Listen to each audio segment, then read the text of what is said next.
안녕하십니까. 울산과학대학교 전기전자공학부 반도체 응용 전공에 재학 중인 서정혁이라고 합니다. 네, 이번 영상에서는 반도체 전 공정에 대해서 설명을 하도록 하겠습니다.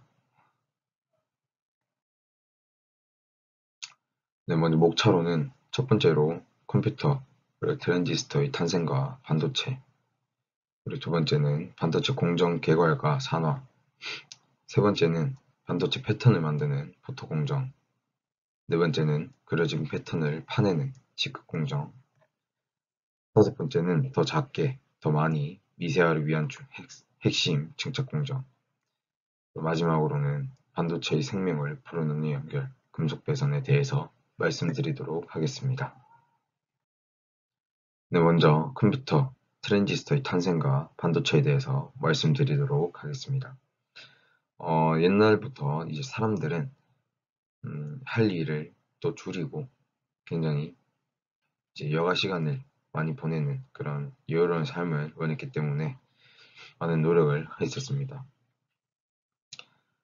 점점 사람이 수행해야 할 일을 복잡해지고 실수가 빈번히 일어나거나 오차가 없이 계산을 하기 위해 기계의 중요성 그리고 필요성에 대해서 굉장히 뼈저리게 느끼고 컴퓨터를 개발하게 되었습니다. 이때 개발 과정에서 나온 대표적인 실험 작품이 1871년 조립된 찰스 베베지 해석기관입니다. 이 기계는 펀치카드라는 얇은 판을 넣어서 원하는 숫자를 계산할 수 있었습니다. 카드 기계에 넣으면 해석기관이 내부에서 명령을 맞춰 각종 산술 연산을 한 뒤 결과값이 기기의 다른 곳에서 출력돼 나오는 구조로 이제 게임팩에 끼워서 원하는 게임을 돌리는 페미컴과 같은 비슷한 개념임을 알 수 있습니다. 비록 증기를 동력원으로 사용하는 해석기관은 완성되지 못했지만 컴퓨터가 가져야 할 모든 요소를 갖고 있었습니다. 펀치카드와 결합값이 출력되는 부분은 메모리에 해당하고 해석기관은 원시적인 CPU라고 할 수 있습니다. 5년 아래 컴퓨터는 전자회로를 기반으로 동작을 하게 됩니다. 전자회로는 신호의 제어가 빠르고 효율이 좋기 때문에 증기, 인력, 그리고 수력을 기반으로 하는 다른 기기들을 앞선다는 장점이 있습니다. 반면에 증기는 물리적으로 특정 위치에 도달하여야 하기 때문에 관의 두께가 두꺼워야 하는 등 효율적인 측면에서 굉장히 떨어지게 됩니다. 아래 이 그림과 같은 증기 기반의 자동문은 문이 닫기 위해서 보일러 밸브를 연 뒤 고압 증기가 문을 밀어낼 때까지 기다려야 하지만 오른쪽에 있는 전기 기반의 자동문은 버튼과 모터 하나만 있으면 작동이 될 수 있습니다. 이는 전체 기기의 크기도 작아지고 에너지 효율 측면에서도 우수할 뿐만 아니라 반응 속도까지 빠름을 할 수 있습니다. 과거에 전기가 발명되자 전기 기반의 컴퓨터를 만들기 위해서 많은 노력을 했습니다. 이를 통하여 기존의 톱니바퀴와 증기가 사용했던 해석기관과는 달리 17만 개가 같은 넘는 진공관이라고 불리는 전구와 각종 전자회로를 조합한 컴퓨터인 ENIAC을 발명하였습니다. ENIAC은 방 하나를 차지할 만큼 거대한 컴퓨터였으며 전기를 170kW 정도 사용했습니다. 전자레인지 170대분의 전력을 사용한 것과 같은 양이었지만 당시에는 이를 필요로 하던 수소폭탄 개발, 그리고 시뮬레이션 방법론 등의 수많은 일을 수행할 수 있었습니다. 하지만 이는 비효율적이고 크기도 컸기 때문에 트랜지스터를 발명하게 됩니다.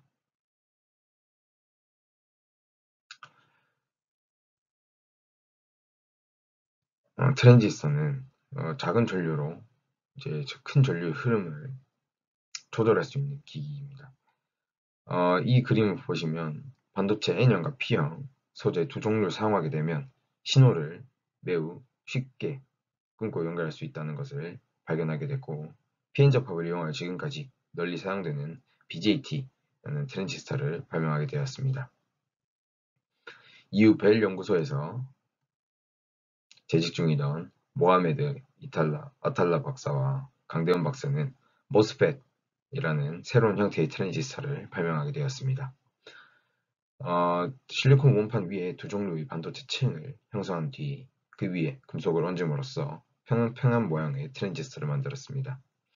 모스펫의 작동 원리는 살짝 차이가 있었지만 사용 방법은 다른 트랜지스터와 크게 다르지 않았습니다. 모스펫의 최대 장점은 생산성으로 납작한 구조로 인해 여러 개의 실리콘 웨이퍼 위에서 한 번에 찍어낼 수 있었습니다. 수조 원이 넘는 반도체 공장의 본질은 모스펫을 싸게 만드는 것이었습니다. 과학자들은 목적은 컴퓨터를 만드는 것이었으며 이를 위해 신호 전달의 수단으로 전기가 선택되었습니다. 모스펫은 전기 기반의 기초 소자 중 최고의 수단이며 대량 제조가 가능한 기술임을 알 수 있었습니다. 네, 다음은 반도체 공정, 개괄과 산화에 대해서 말씀드리도록 하겠습니다.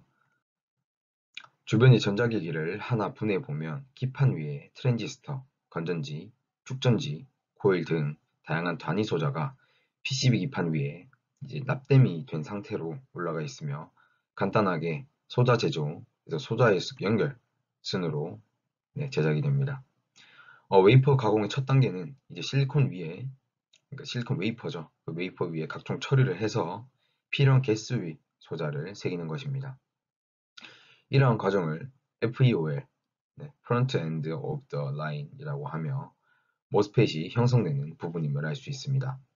이후에는 납땜에 해당되는 BEOL, Back End of the Line을 진행하게 되며 이때 FEOL에서 사용한 것과 비슷한 기술들을 이용하여 매우 미세한 배선을 만들어 수십억 개의 단위 소자들을 서로 연결하게 됩니다.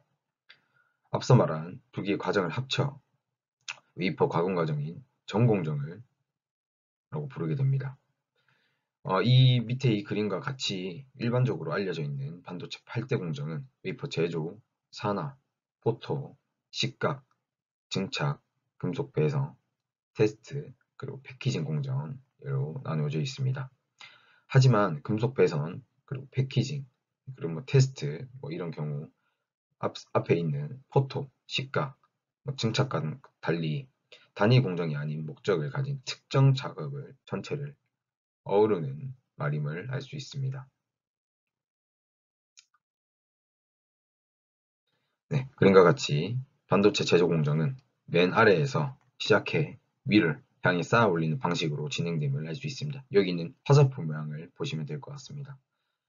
다양한 모양들을 반도체 내부에 균일하게 만들어내기 위해 이제 필요 없는 부분을 깎고 필요한 부분은 물질을 씌우는 등 다양한 작업을 해야 됩니다. 이러한 작업에는 반응성이 높다는 다양한 화학물질이 사용되는 것을 알 수 있으며 화학물질을 원치 않은 곳에 도달할 경우에는 이제 반도체 제조가 원하는 대로 원활하게 이루어지지 않을 수도 있습니다. 또한 반도체 내에 서로 직접 맞닿아 합선돼서는 안 되는 부분들도 존재하기 때문에 일종의 차단막을 만드는 방법이 있습니다. 이때 사용하는 공정이 산화 공정입니다. 산화막은 이제 의도적으로 전류 흐름을 막기 위해서도 사용됩니다. 이제 오른쪽 위에 있는 모스펫 구조의 핵심은 게이트이며 과거의 BJT와 같은 트랜지스터와는 달리 모스펫은 게이트 전류 통로인 이게 소스에서 드레인 사이 영역에 직접 맞닿지 않고 간접적으로 영향력만 행사하기 때문에 가동 중이 아닐 때는 전력 소모가 적습니다. 여기서 게이트와 전류 통로를 막는 물질로 산화막이 사용되며 이를 게이트 옥사이드라고 부르게 됩니다. 최근 생산되는 첨단 반도체들 경우 반도체의 크기가 굉장히 작아짐으로써 게이트 절연막으로 HKMG, 즉 하이K 메탈 게이트인 누설 전류를 효과적으로 줄이는 새로운 모스펫 게이트를 사용하고 있습니다. 산화 공정의 종류로는 위 표와 같이 습식, 건식, 라디칼 크게 세 종류로 나눌 수 있습니다. 먼저 습식 산화는 실리콘 웨이퍼를 고온의 수증기와 반응시키는 방식으로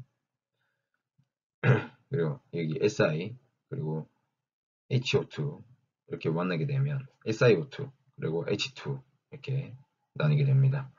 위에 방금 말씀드린 이 화학 반응을 통해 산화막이 형성이 됩니다. 습식 공정의 경우에는 이제 매우 빠른 속도로 실리콘 산화막을 성장시킬 수 있는 반면 산화막의 전체적인 균일성, 밀도 등의 특성이 떨어진다는 단점을 가지고 있습니다. 건식 산화의 경우 고온의 산소 기체를 직접 실리콘 웨이퍼에 보내주는 방식으로 습식 산화에 비해 생성 속도가 느리지만 부산물 기체 H2가 발생하지 않을 뿐만이 아니라 밀도가 굉장히 촘촘하기 때문에 균일한 산화막을 형성시킬 수 있습니다. 라디카 산화는 앞서 말씀드린 두 가지 산화와는 다른 과정으로 산소 온도를 고온에서 수소 분자와 섞어주면 라디컬 반응성이 높은 기체로 바꿔 웨이퍼에 반응시키는 방식으로 진행이 됩니다.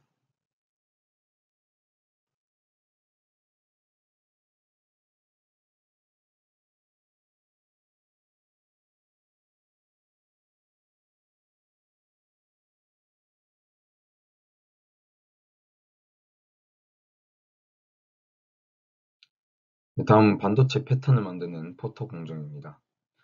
모스펫 개발로 인해서 더 많은 트랜지스터를 동일한 면적에 모아 쌓을 수 있게 되었습니다. 모스펫을 더 작게 만들면 각각의 모스펫이 사용하는 전력이 적어질 뿐만 아니라 트랜지스터 개수가 늘어나게 되므로 더 많은 기능을 부여할 수 있게 되었습니다. 반도체를 만드는 과정을 과제에 빗대어 설명을 하겠습니다. 두 개의 그림과 같은 순서로 이제 여기 이걸 이제 밀가루판이라고 두겠습니다. 네. 뭐 과자판이라고 하겠습니다. 네, 이 밀가루판에 이제 과자 모양을 만든 뒤 이제 여기 색칠 뭐 예, 이거는 뭐 소스라고 하겠습니다. 이 소스를 뿌리고 싶은 곳과 아닌 곳을 이제 있을 텐데 그 아닌 곳에 위에 판을 얹어서 없애고 색소를 판 전체에 이렇게 주황 색소를 뿌리게 됩니다. 이때 까만 덮개를 만드는 과정이 노광 공정과 매우 유사함을 할 수 있습니다. 이처럼 틀을 만드는 과정을 포토 공정이라고 부르며 포토 공정의 첫 단계를 이제 강광액을 바르는 것을 뜻합니다. 강광액은 포토 레지스터라 불리며 빛의 다음 부분의 성질이 변하는 물질을 뜻합니다. 포토 공정의 순서로는 이제 웨이퍼에 포토 레지스트를 도핑한 후에 도포를 한 후에 광원에 이제 패턴이 그려진 포토 마스크를 두어 광원을 포토 마스크에 통과시킨 뒤 웨이퍼에 이제 쬐어주게 되면 이제 원하는 패턴을 웨이퍼 위에 생성할 수 있습니다.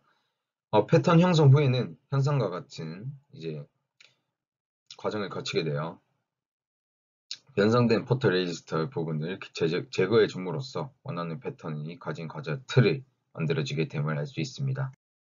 네, 포토 레지스트는 현상액에 대한 용해도가 변화하는데 빛이 맞았을 때 용해도가 올라가는 물질을 포지티브 포토 레지스트라 하며 반대의 물질은 네거티브 포토 레지스트라고 합니다. 네게티브 포토 레지스트는 미세한 패턴 형성에는 적합하지 않지만 비용이 상대적으로 저렴하고 이후에 진행되는 식각 등의 공정에 저항성이 더 높다는 장점을 가지고 있습니다. 여기 커터라는 기기를 이용하여 포토 레지스트를 도포한 후에 패턴이 그려진 마스크에 광원을 쬐어서 웨이퍼 위에 새기고자 하는 모양의 빛을 만들 수 있습니다. 마스크에 새겨진 패턴은 빛의 간섭, 효과 등을 고려하여 만들기 때문에 실제 만들고자 하는 패턴과는 다소 차이가 있으며 패턴이 반도체의 설계이며 반도체의 용도를 결정하게 됩니다. 다음은 노광입니다. 노광은 노광기를 이용하여 빛을 웨이퍼 위에 칩 하나의 크기 좁은 용력에 비춥니다. 노광기는 떨어져 있는 두 물체를 분리해서 인식할 수 있는 한계가 있으며 이는 분해능이라고 합니다. 분해능이 크면 가까이 있는 두 물체가 하나로 보이게 되므로 분해능을 줄이기 위해서 레이저의 에너지를 높임으로 해결할 수 있습니다. EUV 노광기가 DUV 대비 사용하는 파장을 14분의 1로 줄여 미세한 패턴을 그릴 수 있게 해주는 기계임을 알 수 있습니다. 여기 그림을 통해 광원의 렌즈가 커지면 해상도가 개선되어야 된다는, 작아져야 된다는, 네, 것을 알 수 있습니다. 이후에 현상액을 이 그림과 같은 방식들로 도포하여 변화된 영역을 제거하고 필요한 부분을 린스를 진행하게 됩니다. 이러한 일련의 과정들을 거쳐 틀이 만들어지게 됩니다. 만들어진 포토 레지스트의 틈 사이에 물질을 발라주거나 원하는 부분을 깎아내는 등의 작업을 거쳐 트랜지스터와 배선을 새기는 과정을 거치게 됩니다. 기존의 노광기인 불화아르곤 레이저는 193나노미터의 광원이 한계에 도달했을 때 동일 광원의 파장을 더 줄이기 위해서 불화아르곤 액침 장비를 개발하였습니다. 다음은 그려진 패턴을 파내는 시각 공정입니다. 앞선 포토 공정에서 과자 틀을 만드는 방법을 알아봤었습니다. 지금부터는 이 그 노광 공정을 통해서 만들어진 틀을 이용하여 우리가 원하는 모양 그리고 방식으로 만들 수 있음을 알려드리겠습니다. 이 작업 중 한 가지는 필요하지 않은 부분을 제거하는 시각 공정입니다. 이러한 시각 공정의 종류로는 크게 두 가지가 있는데 바로 건식과 습식입니다. 산업 공정에서 습식은 사용되는 기체가 수증기라는 것을 의미하였다면 시각에서의 습식은 웨이퍼를 액체에 담궜다가 건지는 방식을 의미하게 됩니다. 이러한 방식은 시각 속도가 매우 빠르며 담그는 방식의 특성상 화학적인 시각만 사용할 수 없으므로 선택기가 높다는 장점이 있습니다. 하지만 방식의 특성상 시각이 등방성이 강할 수밖에 없습니다. 웨이퍼를 액체에 담그면 액체는 자유롭게 움직이며 물질들과 반응하기 때문에 포토레지스트가 이제 원치 않는 부분까지 빠른 속도로 깎아버리기 때문에 이 포토레지스트가 뿌려져 있는 그 PR에 원하지 않는 부분까지 다 깎아버릴 수 있기 때문에 정밀도가 굉장히 떨어집니다. 그뿐만이 아니라 이제 액체 액체의 특성상에 보면 틈이 너무 작으며 표면 장력으로 인해서 시각액 자체가 포토레지스트 틈으로 침투하지 못하게 되어 미세한 패턴의 회로를 만들 수가 없게 됩니다. 건식 시각은 기체를 이용하는 시각으로 시각 전체를 포괄하는 개념입니다. 포토 마스크가 도포된 웨이퍼를 기체에 노출시키는 시각 방식입니다. 좀 더 정확하게는 플라즈마 시각, 스푸터링, 반응성 이용 시각, RIE 등을 포괄하는 명칭에 가깝습니다. 이들은 습식 시각과는 달리 굉장히 다양한 방법으로 물질을 제거하기 때문에 엄밀하게는 비등방성, 등방성의 특징을 일목요연하게 설명할 수 없습니다. 예를 들어서 화학적 방식으로 이루어지는 건식 시각이라면 등방성을 가질 것이고 물리적 방법을 사용하게 된다면 비등방성을 가지게 될 것이기 때문입니다. 여기 보면 등방성 시각 그리고 비등방성 시각에 따라 선택비가 높고 낮고 등방성이 빠른 속도고 그리고 비등방성이 상대적으로 균일도가 낮은 것을 알 수 있습니다. 이렇게 되면 기체의 기압을 낮춘 뒤에 높은 에너지를 가해주게 되면 기체가 원하는 것인 이제 원자 그리고 전자로 나눠지게 되는데 이때 전기장을 웨이퍼 방향으로 가해주게 되면 원자가 전기장으로 가속되어 이제 웨이퍼와 충돌하게 되는 것입니다. 이때 이제 이 원리 자체는 간단하지만 이 원리만 사용하게 되면 상당한 한계에 다다르기 때문에 시각 속도가 늘 수밖에 없습니다. 그뿐만이 아니라 물리적인 방법 특성상 제거해서는 안 되는 물질도 확률적으로 제거할 수 있는 그런 단점들이 있습니다. 실제 공정에서 가장 중요하게 사용되는 방법은 반응성 이용 시각, 바로 RI입니다. RI는 건식 시각의 일종으로 시각 기체를 플라즈마로 바꿔 시각하는 방식을 뜻합니다. 혼합 기체를 기기에 투입한 뒤 이제 가역한 에너지를 가해주면 시각 기체가 전자, 그리고 양이온, 그리고 라디칼로 분리가 됩니다. 여기서 무게가 가벼운 전자는 큰 역할을 하지 못하지만 양이온의 경우 전기장으로 웨이퍼 표면 방향으로 가속해 줄 경우에는 물리적 시각을 할 수 있게 됩니다. 양이온은 전하를 띠고 있기 때문에 전기장 내 가속되면 방향성이 매우 강하게 됩니다. 또한 양이온들은 전기장으로 인해 직진성이 강하기 때문에 측면부는 결합이 강한 상태로 유지되면서 전면부의 결합이 약해지게 됩니다. 이후 반응성이 높은 라디칼이 접촉하게 되면서 전면부가 더욱 빠르게 식각이 됩니다. 결국 식각의 비등방성이 높아지게 되는 것입니다. 다음은 증착 공정입니다. 증착을 좀 더 쉽게 설명하기 위해서는 아까 말씀드렸던 이 과자 위에 이제 시럽 뭐 이런 소스들을 넣기 위해서 쿠키 일부를 이제 아까 식각에 의해서 깎아냈으므로 다음에는 초코 시럽을 이제 바르고 이런 시럽 자체를 바르고 다른 과자를 이제 위에 덮어야 함을 알 수 있습니다. 시럽을 바른 과정은 이제 다른 쿠키를 덮는 이제 과정, 예. 그러니까 시럽을 바르고 위에 또 다른 과자, 쿠키를 얹는 공정 자체를 이제 증착이라고 합니다. 증착의 진행 과정은 매우 직관적입니다. 이제 먼저 처리하고자 하는 웨이퍼를 준비한 뒤에 증착 기기에 투입을 합니다. 그리고 표면에 충분한 두께의 방막이 생기기를 대기하는 것입니다. 방막이 형성되고 나면 필요 없는 부분들을 제거한 뒤 다음 공정을 시행합니다. 이때 방막은 1마이크로미터 이하의 얇은 막을 뜻하는데 물질을 추가하는 과정은 반도체 제조 과정에서 굉장히 중요합니다. 반도체는 일단 간섭받으면 안 되는 두 영역을 구분 지어하고 연결되어야 하는 곳들은 전선을 통해서 연결해줘야 합니다. 필요한 경우에는 특정한 막지를 이용하여 전기장의 힘을 강하게 주거나 약하게 주기도 하며 다음 단계 공정을 쉽게 하기 위해 얇은 막지를 미리 생성하는 등 많은 경우에 필요로 하게 됩니다.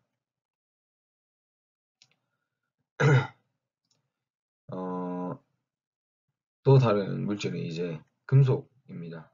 반도체 하부 소자층은 존재하는 것을만으로는 아무 의미가 없기 때문에 다른 소자 및 전원 등과 연결하여야 제 역할을 할 수 있습니다.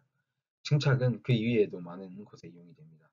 반도체 제조 과정에서 트랜지스터를 제조할 이오 게이트 유전막을 형성하거나 멀티 패터님에 사용하는 하드 마스크를 씌울 때도 사용이 됩니다. 앞서 언급했던 그래서 보면 증착은 제조의 거의 모든 과정에서 사용이 됩니다. 또한 기존의 증착으로 진행되지 않았던 공정은 증착이 대체해버리는 경우도 있기 때문입니다. 다음은 스택 커버리지입니다. 산화나 식각 공정에서 보면 이제 웨이퍼 표면에 단차나 뾰족한 부분이 이렇게 생기는 경우를 볼 수 있습니다. 스택 커버리지가 이거는 이제 증착이 이루어지는 울퉁불퉁한 표면의 상단 부분 막질과 하단부 막질 두께 차이 혹은 상단 부분 막질과 측벽 막질 두께 차이를 뜻합니다. 스택 커버리지가 1에 가까울수록 상단부, 하단부 차이가 적다는 것이고 1보다 적은 경우나 이제 그런 것은 1보다 더 작게 되면 그거는 하단부나 측벽의 두께가 더 얇게 형성됐다는 것을 의미하게 됩니다. 이런 두께 차이가 많으면 이제 보이드가 발생하고 추후에 이제 구조물이 무너지게 될 수도 있습니다. 네, 증착의 종류는 화학적 기상증착 (CVD) 그리고 물리적 기상증착 (PVD가) 있습니다. 먼저 CVD는 웨이퍼 표면에 화학적인 방법을 통해서 물질을 씌우는 방법을 뜻합니다. 그리고 PVD는 웨이퍼 표면에 증착하고 싶은 물질을 직접 날려보내서 달라붙게 하는 방법을 뜻합니다. 어, 이 CVD는 웨이퍼 표면의 화학적인 방법을 통해서 하는데 이때 가장 흔한 방식은 혼합기체에 에너지를 가해주는 방식이며 이제 PVD는 이제 증착하고 싶은 물질이 있을 때 그 물질을 그대로 기화시켜서 웨이퍼에 달라붙게 하는 방법을 뜻하게 됩니다. 어, 또 새로운 방법 중에 하나는 원자층을 하나씩 쌓아 올리는 LED가 있습니다. ALD가 있습니다. ALD는 균일도와 스택 커버리지가 우수하다는 큰 장점이 있지만 어, 주기당 한 개의 원자층만 생성되기 때문에 진행 속도가 굉장히 느리다는 단점이 있습니다.